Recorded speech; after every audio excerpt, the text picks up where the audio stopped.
Assalamualaikum warahmatullahi wabarakatuh. Hai teman-teman semua, kenalin kami dari kelompok 7 yang beranggotakan Saya Nur Utami Natasha dengan NPM 2240604004. saya Norma Aimawan dengan NPM 2240604052 dan teman kami yang berhalangan hadir yaitu Ayu Lestari. Nah, di sini kami akan membahas mengenai teori bilangan yaitu keterbagian. Nah, di sini terdapat 3 soal yang akan kita bahas. Mari kita saksikan. Langsung aja kita masuk ke soal pertama, yaitu tunjukkan apakah bilangan berikut dapat dibagi oleh 9. Nah, bilangan tersebut adalah 738. Nah, 9 itu habis membagi 738 karena terdapat bilangan bulat C yaitu 82.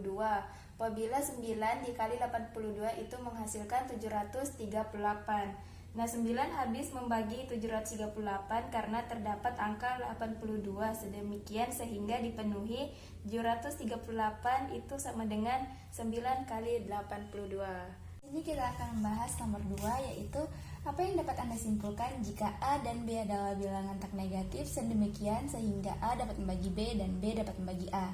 Nah, di sini saya ada 4 kesimpulan. Kesimpulan yang pertama adalah jika A dan B adalah bilangan bulat tak negatif dan A lebih kecil dari B, maka A dapat membagi B dan C-nya itu merupakan bilangan bulat. Tapi jika B tidak dapat membagi A karena C-nya bukan bilangan bulat. Oke, contohnya di sini ada A sama dengan 4, B sama dengan 12. A dapat membagi B karena 4 dapat membagi 12, yaitu 3. Nah, 3 di sini adalah C, yaitu bilangan bulat. Tetapi B tidak dapat membagi A karena 12 tidak bisa membagi 4, sehingga C-nya ini bukan bilangan bulat. Oke, next kita lanjut ke kesimpulan kedua, yaitu jika A dan B adalah bilangan bulat tak negatif dan A lebih besar dari B, maka A tidak dapat membagi B karena C-nya bukan bilangan bulat. Namun B dapat membagi A dan C-nya merupakan bilangan bulat. Sebagai contoh di sini A 25 dan B 5. A tidak dapat membagi B karena 25 tidak bisa membagi 5. Artinya C ini bukan bilangan bulat. Sedangkan B dapat membagi A karena 5 dapat membagi 25. C-nya 5 bilangan bulat. Terus kita masuk ke kesimpulan ketiga, yaitu jika A dan B adalah bilangan bulat tak negatif dan A sama dengan B, maka A dapat membagi B dan B dapat membagi A karena C-nya sama. Oke, sebagai contoh A sama dengan 4, B sama dengan 4. A dapat membagi B karena A dan B nilainya sama sehingga C-nya adalah 1 bilangan bulat. B dapat membagi A karena B sama dengan 4, A-nya juga 4. C-nya sama dengan 1 bilangan bulat.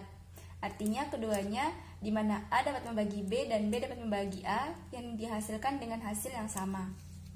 Terus kesimpulan yang keempat adalah jika A dan B adalah bilangan bulat tak negatif dan salah satu dari A atau B merupakan bilangan bulat ganjil, maka A tidak dapat membagi B dan B tidak dapat membagi A.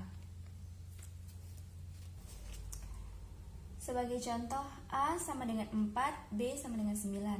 A tidak dapat membagi B karena A tidak bisa membagi 9 karena 9 merupakan bilangan ganjil.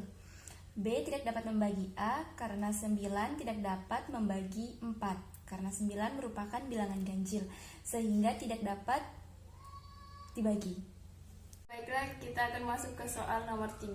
Adakah bilangan-bilangan bulat A, B, dan C sedemikian sehingga A dapat membagi B, C tetapi A tidak dapat membagi B dan A tidak dapat membagi C? A-nya itu 12, B-nya 8, dan C-nya 3. A dapat membagi BC 12 dapat membagi 8 kali 3. 8 kali 3 itu 24. 12 habis membagi 24 karena terdapat bilangan bulat 2 yang apabila dikalikan dengan 12 akan menghasilkan 24. Namun A tidak dapat membagi B. 12 tidak dapat membagi 8 karena tidak ada bilangan bulat yang apabila dikalikan dengan 12 menghasilkan 8. Begitupun dengan A tidak dapat membagi C, 12 tidak dapat membagi 3 karena tidak ada bilangan bulat yang apabila dikalikan dengan 12 akan menghasilkan 3. Sehingga terpenuhi A dapat membagi BC tetapi A tidak dapat membagi B dan A tidak dapat membagi C. Oke, sekian dan terima kasih.